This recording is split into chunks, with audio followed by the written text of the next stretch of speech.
Hola, les vamos a hablar sobre la dirección de vectores en R3. Recordemos que dirección es igual a inclinación. Vamos a dibujar un triángulo y vamos a poner el nombre de sus respectivos lados, hipotenusa adyacente y cateto opuesto. Como podemos observar en el triángulo, el ángulo está entre la hipotenusa y el cateto adyacente. Entonces, por eso que más adelante vamos a usar el coseno, porque coseno es igual a la hipotenusa sobre el cateto adyacente. Recordemos que en sentido por componente podemos obtener la dirección, hallar la dirección de un punto 0, 0 a un punto x, y, pero en sentido por coordenada debemos proyectar el vector a componente, cabeza menos cola.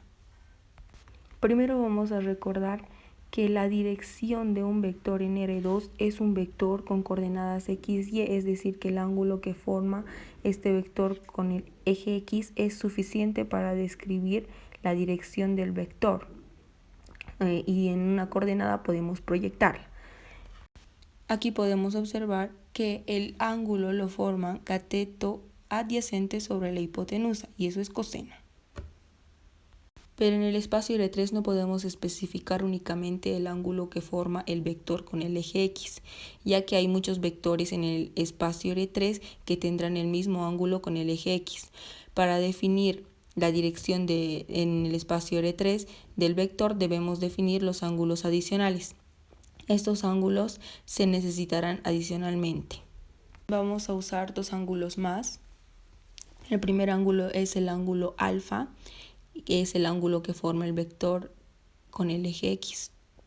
El segundo ángulo es el ángulo beta, es el ángulo que forma el vector con el eje Y.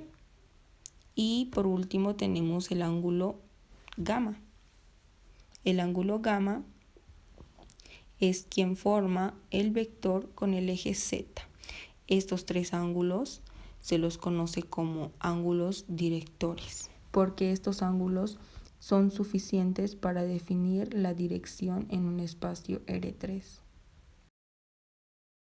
Obtención del ángulo. Primero con el ángulo alfa, el coseno del ángulo alfa es igual a la componente en x del vector entre la magnitud del vector.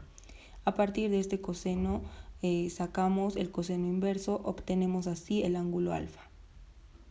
Y de la misma manera para los demás ángulos de beta y gamma. Por ejemplo, el coseno de gamma es igual a la componente en z del vector entre la magnitud.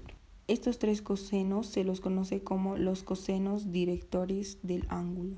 Es importante decir que los cosenos directores son las coordenadas del vector unitario, es decir, un vector con magnitud igual a 1, en la misma dirección del vector que estamos calculando. Entonces el vector unitario con la misma dirección a otro vector es igual a coseno de alfa, coseno de beta y coseno de gamma.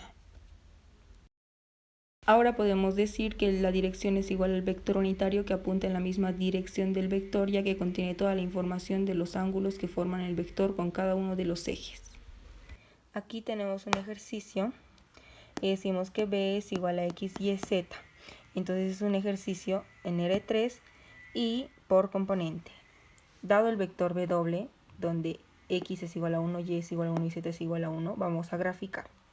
Aquí tenemos X, Y, Z, nuestro sistema de coordenadas.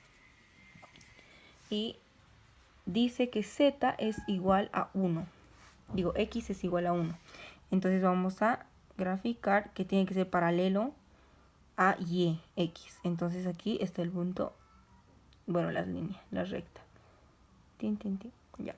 Ahora Y es igual a 1, entonces también vamos a paralelo a X.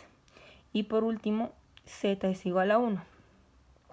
Vamos a subir desde el punto en el que se intersectan en 1. Aquí es 1. Entonces vamos a desde 0, 0 hasta aquí. Y aquí tenemos nuestro vector W. Le vamos a poner nombre. Y aquí también podemos mostrar el ángulo de alfa, que va con X, beta, que va con y gamma, que va con Z. Ahora vamos a poner la fórmula. La fórmula es esta. Tenemos que hallar estos primero entonces. ¿Y cómo se halla esto? Con otra fórmula. Esta es la fórmula. Coseno de alfa, esto sobre la magnitud. el vector y lo mismo en cada uno. Ahora, teniendo esto, vamos a reemplazar. Previo calculando la magnitud, coseno de alfa es igual a 1 sobre la magnitud, nos sale raíz en 3 y raíz en 3 y lo mismo en cada uno. Ahora vamos a reemplazar estos valores en la fórmula original. Reemplazamos y aquí tenemos la dirección.